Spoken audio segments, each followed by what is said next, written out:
This car is so much fun. What kind of tests do you want to see with this car? We just bought a new car and now I'm on my way to the airport to fly to Oslo to pick up this car. It's 5 a.m. I'm sitting in my car. I'm going to drive to the airport, fly to Oslo, pick up this new exciting car and drive it all the way from Oslo to Bergen. While I am on my way to the dealership, you can maybe try to guess which car this is.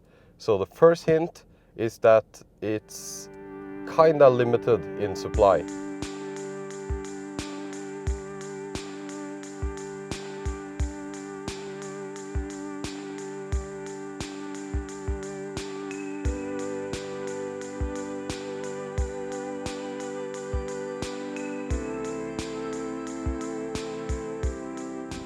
And yes, I actually ended up buying an i3S.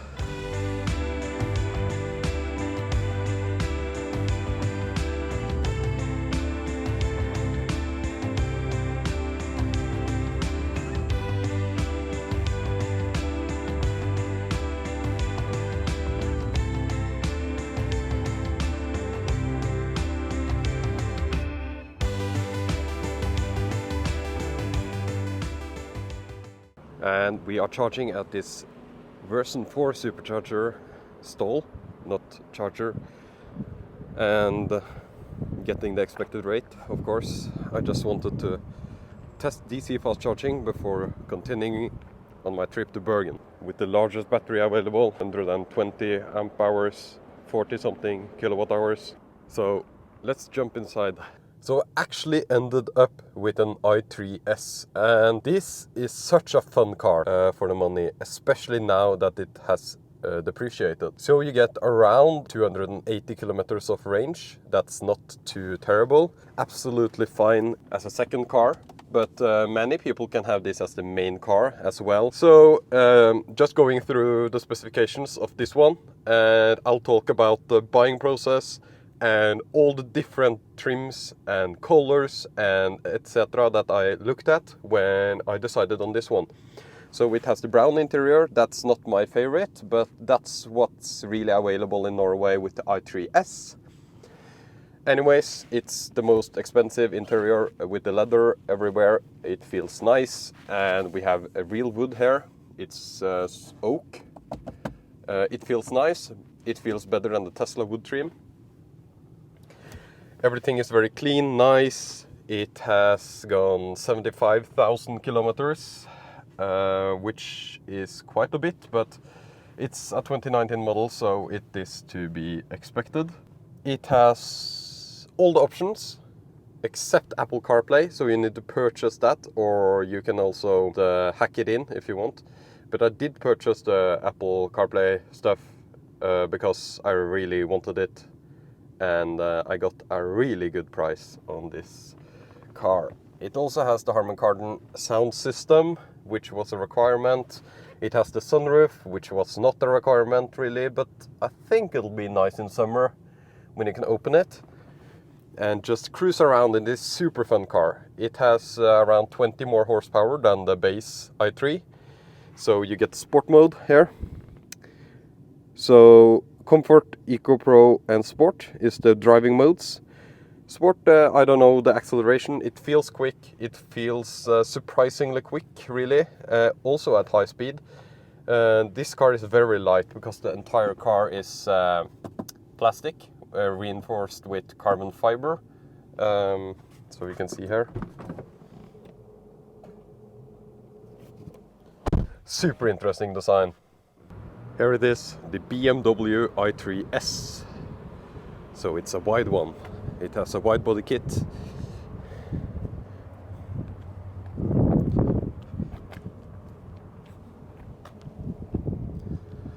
With these ones and wider rear summer tires, at least. In winter I run the same, a square setup. And you can see we are charging at the V4 supercharger. These cables are really stiff now in winter. Not particularly great, really.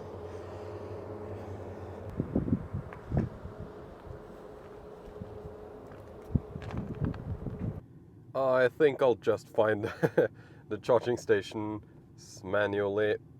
Let's see, it estimates 220 kilometers at full. This is a gasometer, so it'll adjust the VLTP range. That'll be the realistic range in summer in slow conditions is 285 kilometers.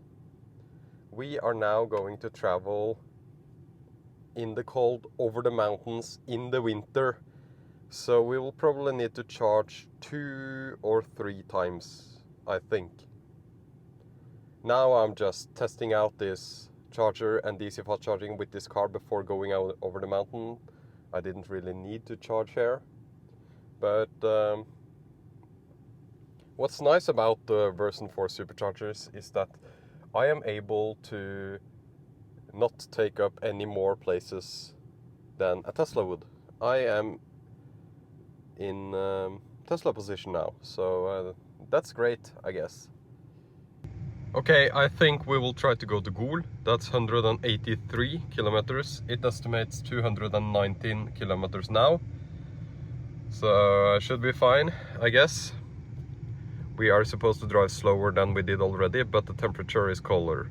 We are actually going to Geilo, which you probably have heard of by Bjørn Nyland, and then over Hardangervidda, which is a mountain pass, and then over to Bergen. And it's winter time, so let's reset our trip meter from here. Let's say we charge to 99% or 100% here, and I'll find a way to reset the trip meter.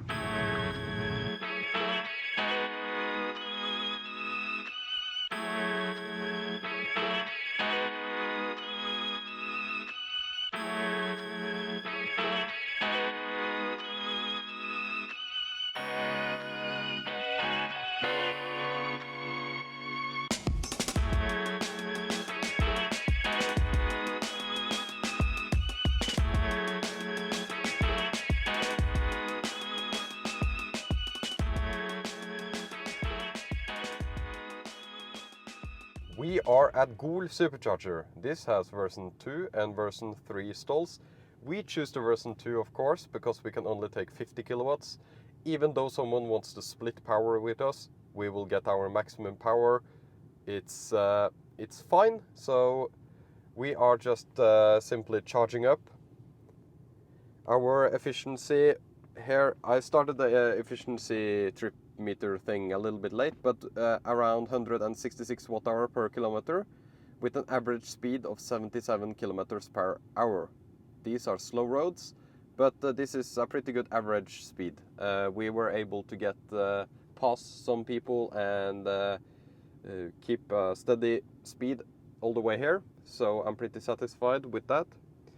We are now charging. It indicates 183 kilometers of range at maximum, considering the current driving conditions. We arrived here with around 25 kilometers of range. I need to find a way to get the percentage. Anyways, we had a pretty low state of charge. That doesn't matter because the charging curve is flat, 50 kilowatts up to 90% or something, I think. On this big 120 watt amp hour battery, which is a terrible measurement.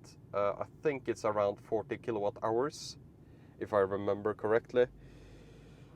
Anyways, I need to go to the bathroom, I need to send some emails, I need to put up the camera and my phone and set up CarPlay and a lot of stuff to do. So slow charging is absolutely fine right now. A lot of non-Teslas charging here. Here are we, and there is a bigger brother, i4 M50, ID4 Tesla Model X that is towing, which is awesome. And they're setting up a Neo battery swap station, I think, over here. Pretty cool to see everyone utilizing these chargers. Okay, apparently it will take a few hours for Apple CarPlay to show up. It started to get cold in here, and I'm used to Tesla, which just runs the heat. Here you have to manually activate it under auxiliary climate control. Activate now, and that's the auxiliary heater. I think that's an option for this car. with the heat pump. It comes with the heat pump, so I recommend if you're finding one used that has the auxiliary heating, because it's really cold outside now and I really need heating, so that was perfect. If you're familiar with BMWs, you can set hotkeys, so I'm here now. I can show you where you find this setting. It's under vehicle settings. First, my vehicle settings, activate auxiliary climate and activate now. And since I'm on this activate now option, I'll hold in 1, and this is now saved to activate auxiliary heater, which is very nice. I love this system actually. And oh, you can swipe to see what the functions are. That's neat. Anyways, now we are getting very warm and we are at whatever percent state of charge. I need to find out how to get a percentage. I can see it in the app, but I'm filming with my phone now, so that's not possible. And the heater works absolutely, it works fantastic. Very good heater actually. Surprisingly good heater. Nice. Anyways, we have been here for, I don't know, I'll put in the time in the video if I remember. And we have really just been setting up the iDrive system. I'm not very used to the iDrive system, but do kind of like it. It's kind of difficult to get to settings though. It's easier in the Tesla. Anyways, I'm getting used to this, so it'll work nicely, and I can use all these macros, 1 to 8. That's perfect. Very nice. That's the auxiliary heater symbol, the one blinking. So yeah, just set up the camera and send one mail, and we will almost be at like 92%, I think, before we leave. Okay, the BMW app is indicating 99% now, because I've just sent some emails and setting up iDrive, lots of stuff to do really. So now we need to go, need to get the miles in. It's charging at 9 kilowatts when we are at 98%. That's very common, but interesting to note, I guess. So another full charge, almost full charge. So let's just cancel the charging here, and I'll go out and unplug and close the charge port.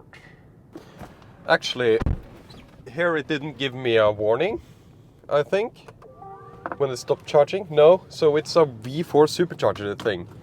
I think it's the way it communicates that it stopped charging. Somehow it errors when you stop charging on V4, but not on V2. So let's drive to Maurset supercharger, which is over the mountain pass. So we are going over the mountain pass right now. Okay, so the reason for the purchase of this BMW i3S is that my girlfriend was looking for a car, and we wanted something. We looked at a lot of cars, and the Tesla Model Y was our main contender.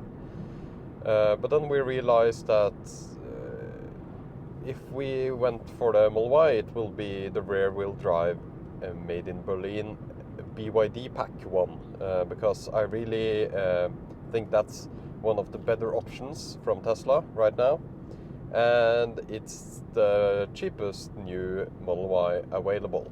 And Model Ys haven't gotten cheap in Norway. There is no point of buying a used Model Y at the moment. They haven't depreciated much yet. You have to remember that the Model Y came to Norway in 2021. So the depreciation is low. So we looked at other cars, and both me and my girlfriend have driven the BMW i3 a lot before. I think it's a fantastic car. And since we had around 20k euros to spend, we wanted to pay it outright and not have a car loan and such. So we set like around 20k euro budget for a new car. And with i3s you get a lot when they have depreciated. Like this one, this is a 2019 model, and it was around 20k euros, a little bit lower. It's an i3s fully charged, which means it has all the options available. And it's also the S version. And the S version is the sport version. It is wider, lower, has a little bit different suspension, I think, and it has a non-staggered setup. So the wheels in the back are wider. They are 195 instead of 155. I think the normal one is. I think the sport one is 175 and 195. I can't remember exactly, but at least it has a non-square setup. Right now I'm running a square setup, and that's because I have winter tires on this car. Nokian Hakkapeliitta winter tires on a BMW i3s. It doesn't get better than that. So it's awesome that Nokian makes tires for this one. But you need to go for a square setup in winter. There is not enough options, and yeah, you really don't want a non-staggered setup in winter. It's fine with a square setup.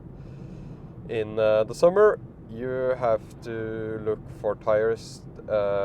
This one came with some summer tires from Bridgestone, which I haven't heard much about. I have heard about Bridgestone, but not this specific EV tire. I don't think it's very good. So, and the tires are old, so we need to get new ones. So I'll be on the hunt this winter for new summer tires that are 175, 195, which is a super strange setup. And I've heard that it's difficult to actually get those tires. So let's talk a little bit about why the i3s. The i3s is the sport version with more horsepower. It has a different motor, and I thought about i3 is such an awesome car. Let's max it out. We are fortunate enough to actually be able to max it out, at least for this one. It has depreciated a lot. This car was 40k euros new, almost 40k euros new, and now is closer to 20k euros. It has almost halved in price from 2019 and 72,000 kilometers. A great value in terms of depreciation. Of course it will get cheaper, but it has taken a major loss already. And this car is awesome. Like I said before, 285 kilometers VLTP range, and from my experience in winter now, it's efficient enough. I'll be able to drive from Oslo to Bergen in this car. Actually, I want to test it. What kind of tests do you want to see with this car? Should I drive the long way from the south of Norway to north of Norway in this car, just to prove that the charging network is good enough? Because it really is good enough, and I do see it now as well. Even this car has half the range of my Tesla Model 3, around half the range. A little bit more, I think. The numbers seem to be maybe a little bit more in summer, and then more than half the Tesla range in summer. But it does take a pretty hefty penalty in the winter. Okay, we are at 184 kilometers of range left, and we just have 65 kilometers to go, but we will use way more because we're about to go over the mountain pass. It is very slippery, and this car is kind of, well, in slippery conditions it's of course a little bit tail happy being a rear wheel drive, but we have winter tires, so this should be fine. There is so much snow, so I can't really use I can use them a little bit. In some areas it's impossible to use the high beams because you'll get blinded by the snow. But the trip here has been okay. This car handles well enough in wintry conditions. It's very slippery though, as I said, so I can see the traction control symbol all the time. So and I also feel that it's a little bit tail happy when I'm accelerating, not so much when I'm braking, actually. Now we are moving up into the mountains, so we will see our efficiency drop. The average for this entire trip is 180 watt-hour per kilometer. But, as I said, it'll drop. That's fine, because we have enough range. We have 184 kilometers left indicated range and 63 kilometers to go. So that should be fine, right? Okay, here it's really slippery, so it's important to not have any hard brakes in the curves and such. Because there is not this car is very nice to get through snow because it kind of cuts through the snow and to the grippier areas. But when it's ice all over, we have of course less surface area on the ground, and with skinny tires like this you will get a tail happy car, especially since it's rear wheel drive. It's also important to note that it's a light car, and that makes it a little bit better, actually, at least in this configuration. But if you want the ultimate grip with this car on ice, you of course need studded tires. It's only 5 in the afternoon now, but completely dark. At least the road is dry. If it had been a little bit warmer I say, if it had been like plus degrees now on top of this icy road, it would be impossible to drive here with this car without studless winter tires. I don't know if you can get studded tires to this. Maybe that's a cool project for a video, get studded tires on the I3. We are nearing the mountain pass Hardangervidda. We are way after Geilo now, which was our chance to charge if we felt like we needed to. I don't feel like we need to charge. 168 kilometers left estimated, and 56 kilometers according to Google Maps. So I think we'll just hammer on, and I just love this car. It's so fun to drive in all kinds of conditions, even these ones. Even though it's a little bit slippery, it's extremely fun, and I don't feel unsafe in this car at all. We are driving over the mountain pass, and actually the roads on the mountain pass itself are perfectly fine. Just a little bit shaky, and you can see that the camera is shaky as well, very shaky. I think it's because of the mono carbon fiber plastic construction of this car, so there is a lot of rattling that will travel through the components that are mounted on the plastic itself, like the camera. So it doesn't really feel that rattly for me, but unfortunately I can see that the camera is shaking like crazy, so apologies. Just a quick bathroom break here.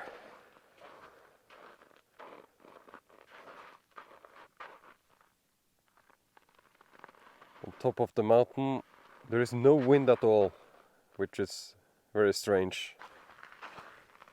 But unfortunately it's super cold. So we will just need to get going.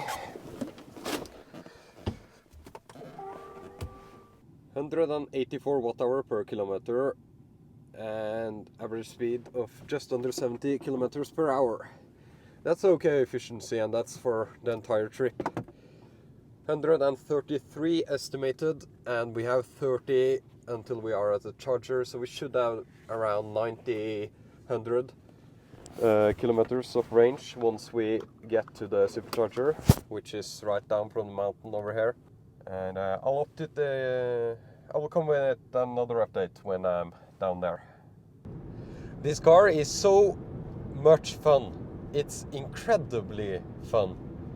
Having a rear wheel drive, I don't know what the BMW has done to this car, but it feels so much fun to drive.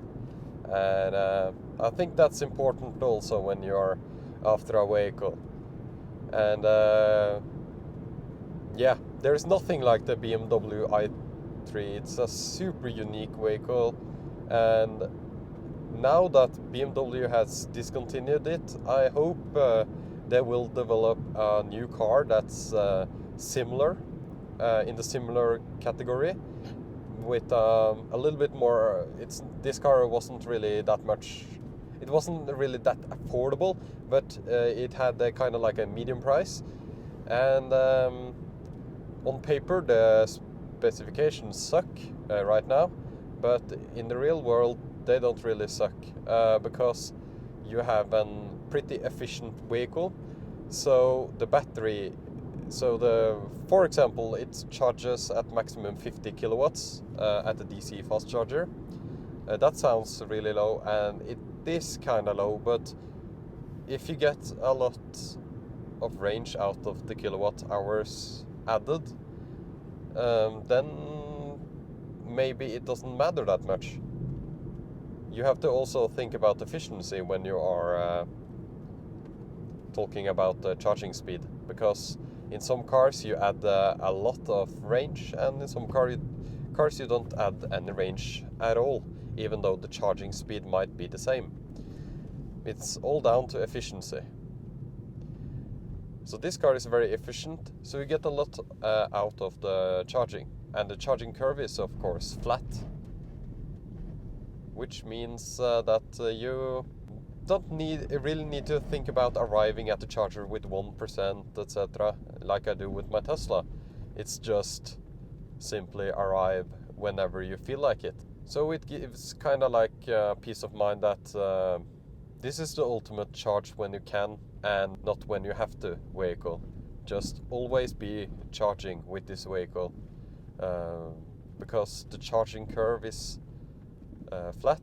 It takes quite a while to fill up the entire battery, of course, but just plug it in whenever. Plug it in when you're eating, and yeah, you'll probably be fine for most trips.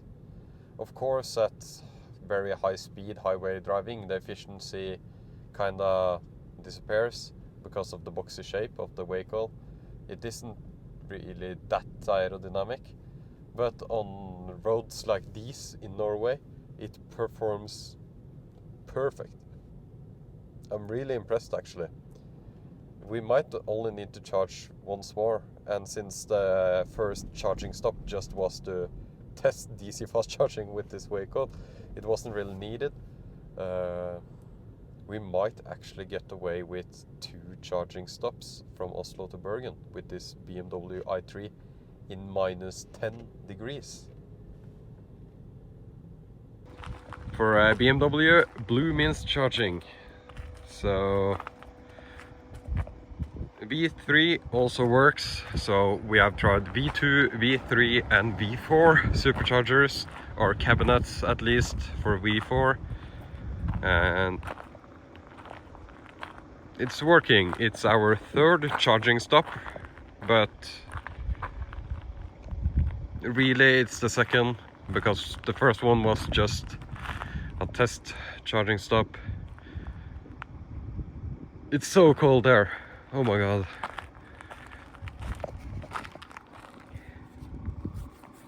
Icy. Looks nice. Let's jump in and play with iDrive. Okay, let's try to activate auxiliary climate. There we go, and you can see it here.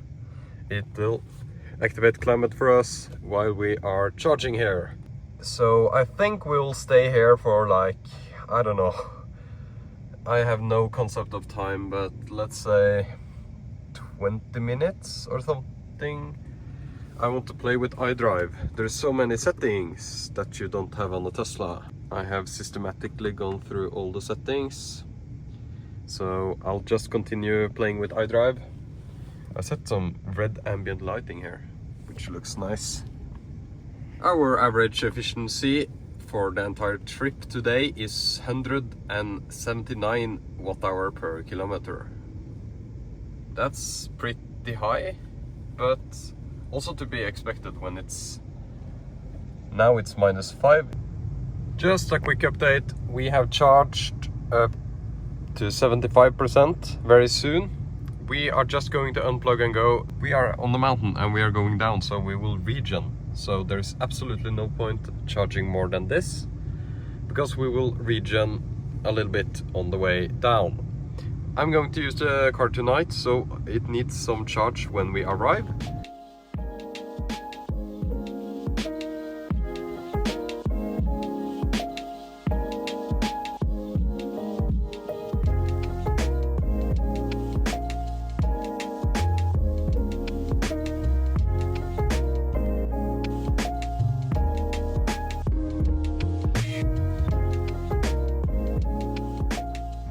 What a day. Up early, flown to Oslo early this morning, picked up this fantastic car, and yeah, I'll be home in around 40 minutes, half an hour, or 40 minutes, around there. I'm kind of tired. I just want to deliver this car to my girlfriend and she will be very happy. It's not me who bought it, it's her. I just got it for her since I was available today. So it has been kind of interesting driving it from Oslo. So we charged at the Gardermoen just to test, and then we charged at Gol, and then we charged at Maurset, and then we are charging here at this unfortunately very expensive Circle K charger. But it doesn't really matter, you know, you always try to get the average price down. If one charge is expensive because it's in a convenient location, that's fine. I do want to find a car wash to get it washed before I like deliver it, but there is no car wash that's open around here, unfortunately, which kind of sucks.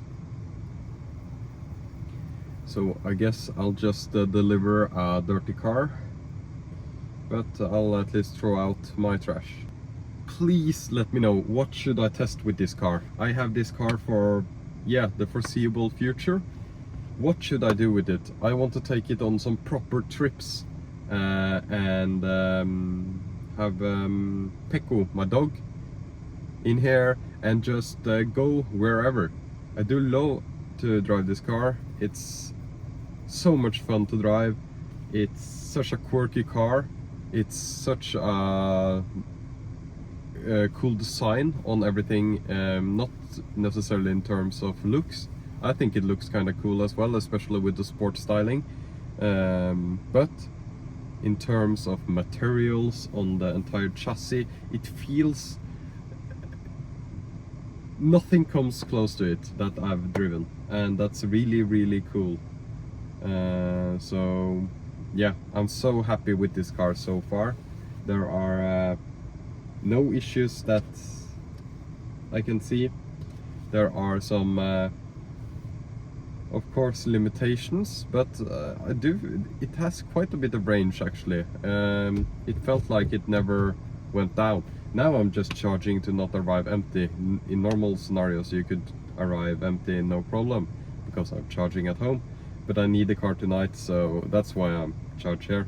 And the first charging stop as well was unnecessary, so let's say 2 charging stops then from Oslo to Bergen.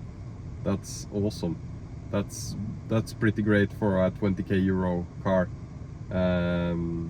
especially considering the cockpit area here is fantastic and very nicely designed. and quite comfortable. I like the seats in the Tesla Model 3 a little bit better, but everything else here is very, very nice. I kind of like iDrive. I don't know what's the consensus on iDrive. I do like it. It's lagging a little bit behind, but it's fine. It's absolutely fine. You get so much car for your money, and the Harman Kardon sound system is okay as well. So yeah, you can listen to tunes without sacrificing quality because you went for the base sound system. I recommend getting the Harman Kardon one in BMW i3 if you're looking for a used one. I think I'll just end the video here. There is no plans, no big plans. I'll of course film if something happens, but we are close to home. I'll deliver the car. There will be many videos on this car. So just to recap, I went to Oslo, I bought the BMW i3 S for Sport. It's a 2019 model, it's a 120 amp hour battery version, which is the highest capacity battery.